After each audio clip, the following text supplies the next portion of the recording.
Vamos discutir um pouco sobre a relevância do estudo da propagação da cheia em rios. Então suponha, por exemplo, a seguinte situação. Nós temos aqui uma bacia hidrográfica e nós temos aqui o rio principal, com seus afluentes. Então, nós podemos utilizar um método, como nós vimos anteriormente, de chuva-vazão, método Soil Conservation Service, e calcular para diferentes subbacias qual seria o hidrograma dessa subbacia. Quando é que isso nos interessa? Se nós tivermos, por exemplo, bacias com 20 mil quilômetros quadrados, bacias grandes, é muitas vezes interessante desagregar a grande bacia hidrográfica em subbacias. E para cada uma delas, calcular qual é o hidrograma de cheia. Então a gente pode fazer isso, utilizando as técnicas que nós aprendemos anteriormente. Então essa bacia A vai ter esse hidrograma, essa bacia B vai ter esse hidrograma e essa bacia C aqui vai ter esse outro hidrograma. E a gente deseja saber qual é o hidrograma final nessa seção fluvial, que onde nós vamos construir, por exemplo, a nossa barragem. Como é que nós devemos fazer? Somar aritmeticamente esses três hidrogramas não é razoável. Por quê? Porque a hora que acontece esse pico aqui é diferente da hora que vai acontecer esse pico, porque esse hidrograma ele vai ter que viajar dessa seção fluvial A até essa seção fluvial B. Então, se a gente somar os picos, por exemplo, não seria razoável. Então, o que é que a gente vai ter que fazer? A gente vai ter que utilizar uma metodologia de propagação da cheia em rios. Então, essa propagação da cheia vai nos permitir transladar ou transportar esse hidrograma da seção A até essa seção B.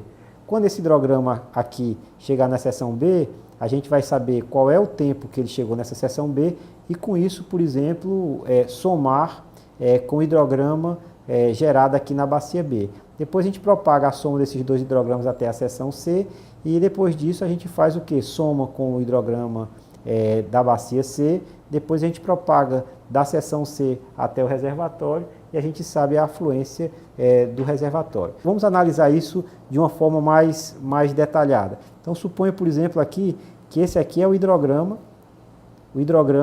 daquela bacia A. Aqui é a vazão e aqui é o tempo. Quando esse hidrograma da seção A ele chegar aqui em B, ele se modificou, né? Ele teve que fazer a viagem.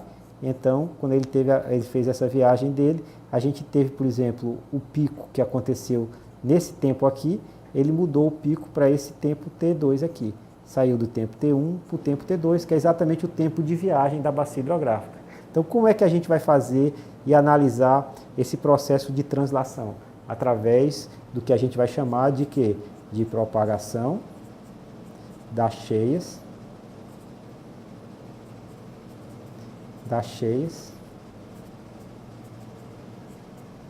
em rios e canais.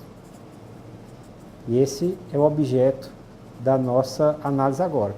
Outra situação que nos interessa muito é também analisar o seguinte ponto. Você tem aqui o fundo do canal e você tem aqui uma seção fluvial A. E você tem aqui uma cheia que está se aproximando dessa seção A. Tá certo? Então vai interessar também, muitas vezes, a gente saber qual é a profundidade ou a lâmina da água nessa seção A aqui. Para que possamos saber, por exemplo, qual vai ser a área inundada naquele local. Então, às vezes, interessa saber quando chega aquela vazão máxima e nos interessa também, muitas vezes, saber qual é o nível máximo em que a água vai chegar. Então, vazão e nível são duas variáveis que nos interessam na cheia, para que a gente possa aí saber a área inundada, né, e saber fazer a propagação dessa cheia. Quais são os métodos que nós temos para poder tratar disso? É exatamente o que a gente vai fazer na próxima sessão.